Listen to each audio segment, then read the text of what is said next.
안녕하세요. 이시입니다. 그동안 우리는 세로토닌을 어떻게 하면 많이 분비할 수 있을까? 여기에 대한 공부를 쭉 해왔습니다. 왜냐하면 세로토닌은 아무리 많아도 넘쳐서 문제가 되는 법은 없다. 제가 몇 번 그런 말씀을 드렸죠. 문제는 이제 모자라서가 문제입니다. 그래서 소위 세로토닌 결핍 증후군, 이게 항상 문제가 된다. 제가 그런 이야기를 여러 차례 했고, 그래서 어떻게 하면은 세로토닌이 우리 뇌에서 많이 분비가 돼서 우리 정신건강을 좋게 하고 있느냐, 할 수 있느냐, 그 문제에 대한 의논을 쭉 해왔습니다. 오늘은 이제 운동에 대한 이야기를 하려고 합니다. 우리가 이제 이 적절한 이 뇌에 자극을 줘야지 이 세로토닌이 분비가 된다. 그럼 이제 어떤 운동이 어떻게 하는 것이 구체적으로 세로토닌을 잘 분비가 될 수 있게 할 수 있느냐. 이번 시간에는 그 이야기를 중심으로 말씀을 드리고자 합니다. 당신이 지금 하고 있는 생활을 그대로 계속하면 치매는 따놓은 당사이다. 그 당신이 누구냐? 오늘의 이제 대부분의 한국인들의 생활입니다. 여러분, 우리는 참 너무 마음이 급하고 조급하고 뭐든지 빨리빨리 해치워야 되고 쉽게 성도 잘 내고 감정적으로 흔들리기도 하고, 또 더구나 요즘 이제 이 코로나 사태가 자꾸 길어지니까 막 지치고, 그리고 이제 영세 상인들은 너무 장사가 안 되니까 일간 죽겠다. 자, 그러니까 여러분, 우리가 그런 생활을 계속하면 정말 나중에는 문제가 됩니다. 여러분, 그런 부정적인 생각이라든가 그렇게 하면은 이 세로토닌 분비가 되지가 않습니다. 특히 우리가 이제 고민을 하거나 스트레스를 받으면은 세로토닌이 분비가 안 된다.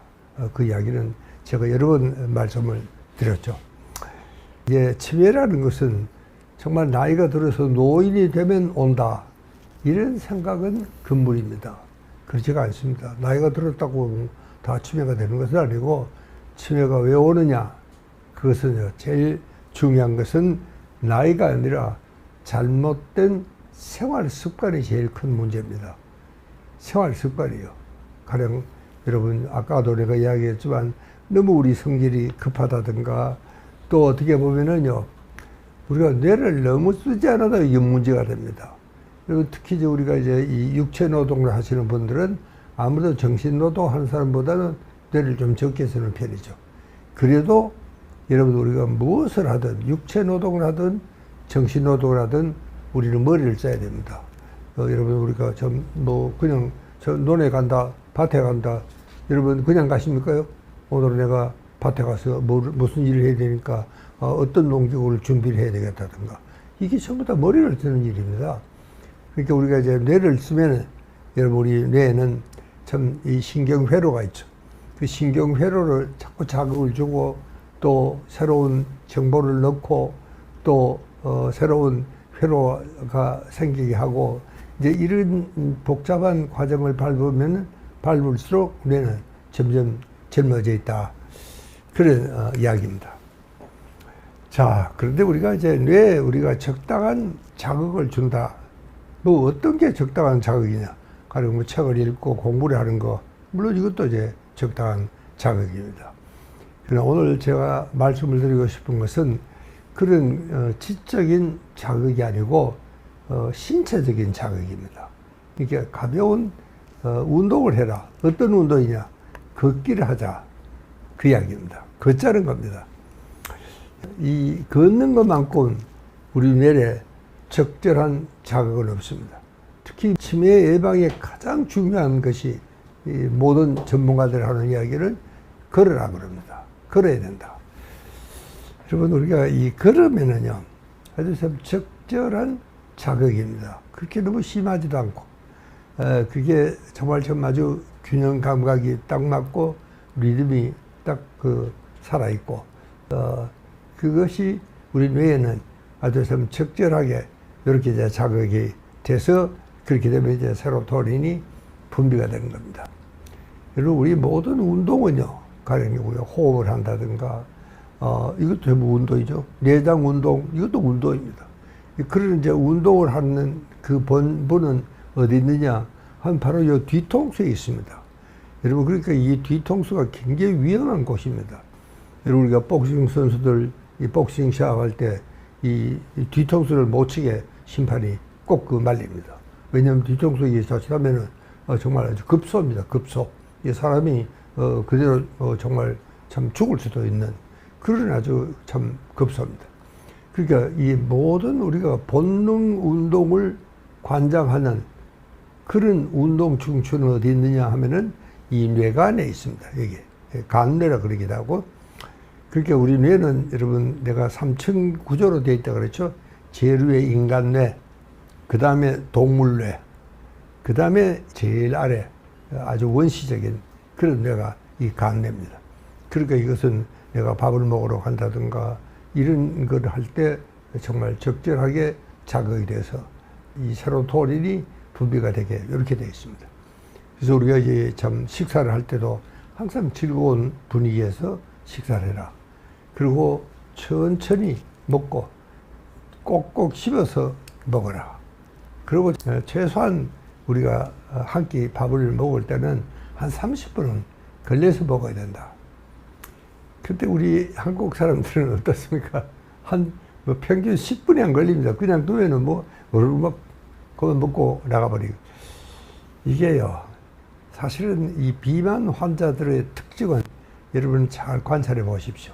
이 체중이 늘어서 문제라는 사람들은 예외 없이 밥 먹는 스피드가 빠릅니다. 굉장히 빨리 먹어요. 그렇게 되면 어떻게 되느냐? 그게 적절한 자극이 아닙니다. 우리가 천천히 오래 씹고 즐겁게 먹어야지 우리가 이 뇌관에 있는 세로토닌 신경 중추가 자극이 되고 세로토닌 분비가 될 수 있다. 그 이야기를 제가 꼭 좀 오늘 강조를 해서 말씀을 드려야 되겠습니다. 그러니까 이 걷기라는 것은 이 뇌 건강뿐만 아니고 문제 해결 능력을 높여주는 이런 방법이기도 합니다. 여러분들이 가령 내가 무슨 기획을 해야 되는데 저 같은 경우에는 내일까지 원고를 맞아 써야 되는데 근데 영모 아이디어가 나오지가 않습니다. 여러분 그럴 때는 어떻게 합니까? 계속 그 책상 앞에 앉아서 끙끙거리고 앉아있지는 않습니다. 대부분의 사람들은 자기도 모르게 일어서서 방안을 서성이거나 혹은 또 저 밖에 나가서 뜰에 가서 뜰을 서성이기도 하고 이것은 뭐 인간의 하나의 본성입니다. 절로 그렇게 되면 그렇게 하라. 그래서 그렇게 되는 게 아니고 절로 그렇게 되는 겁니다. 여러분 그만큼 정말 적절한 자극을 준다는 게 그렇게 아주 중요한 겁니다. 여러분 우리가 유명한 철학가나 사상가들은요 걷는 게 참 많았습니다. 또 실제로 여러분이 참 좋아하시는 저 해밍웨이라든가 혹은 또 톨스토이라든가 이런 양반들은요 이 방안을 서서 왔다 갔다 하면서 원고를 써요. 그래서 그 양반들 책상에 가보니까 저도 깜짝 놀랐는데 서서 가니까요 타이프라이터가 이렇게 이 높이에 있습니다. 그렇게 서서 타이프를 칠 수 있도록 그렇게 해놓은 겁니다. 그래서 저도 깜짝 놀라서 그 아내한테 물어봤더니 이 양반들은 이 방안을 그렇게 서성이면서 그래도 이제 또 아이디어가 떠오르면 와서 또 한 줄을 치고 아마 그런 것 같습니다. 자, 그러니까 우리가 이제 이 세로토닌 워킹을 하면은 이 세로토닌을 분비하는 것만은 아니고 실제로 우리가 이 참 여러 가지 스트레스 해소를 하는데도 워킹을 하면 굉장히 기분이 좋습니다. 여러분도 뭐 다 평소에 느꼈지 않습니까? 내가 이제 화가 난다거나 그럴 때 방 안에 가만히 앉아 있는 사람은 없습니다. 되게 그냥 나가요. 그냥 밖으로 나가서 걸음을 걷는다거나 이렇게 되면은 세로토닌이 아주 분비가 되는 겁니다. 그러니까 우리가 이 스트레스를 해결하는 방법에도 걷기가 정말 효과적이고 그렇게 되면은 세로토닌 분비가 같이 되니까 이 스트레스가 어느 정도 조절이 되고 우리가 참 생활하기가 한결 편해진다 그런 이야기입니다. 그러니까 이 평소에도 우리가 세로토닌이 잘 분비가 될 수 있도록 정말 많이 걷고 그래야 되는 거예요. 그런데 이게 이제 우리가 고민이 많다거나 스트레스가 많다거나 뭐 누가 나한테 짜증난 일을 하거나 화가 난다 하다거나 이제 그렇게 하면은 이제 문제는 이 스트레스 회로가 이제 활성화가 됩니다. 그렇게 되면은 오히려 스트레스가 활성화되면은 세로토닌은 죽어버립니다. 이게 세로토닌의 약점이에요. 그러니까 여러분 내가 공부를 잘하고 있는데 누가 뒤에서 내 뒤통수를 탁 친다. 그럼 뭐 순간적으로 화가 팍 나잖아요. 야! 그러고 가지고 뭐 그 세로토닌은 순간적으로 사라져 버립니다. 그러니까 이 스트레스 조절에도 정말 이 걷는 것은 굉장히 중요한 역할을 합니다. 저는 그래서 가령 누구한테 충고를 하더라도 아이들을 꾸짖는다든가 또 부하 직원을 충고를 할 때도 걸으면서 해라. 저는 그렇게 이야기를 합니다.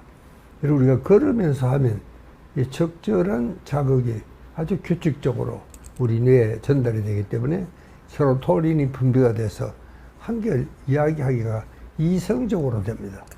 우리가 되게 그 아래 사람들 꾸중을 할 때는요, 나도 모르게 화가 막 납니다. 이게 화를 내면 이게 점점 이 에스컬레이터해지는 그러나 또 특징이 있습니다. 그게 화의 본체가 그렇습니다. 이게 화는 건드리면 더 나는 겁니다. 더 크게 나요. 이게 제일 좋은 것은 걸으면은 세로토닌이 분비가 돼서 그 화도 조절이 되는 겁니다. 그래서 우리가 참 한결 마음이 좀 편안해지고 이성적인 대화가 될 수가 있습니다. 우리가 이제 일상생활에도 이 스트레스를 받으면은 세로토닌이 분비가 되지 않습니다.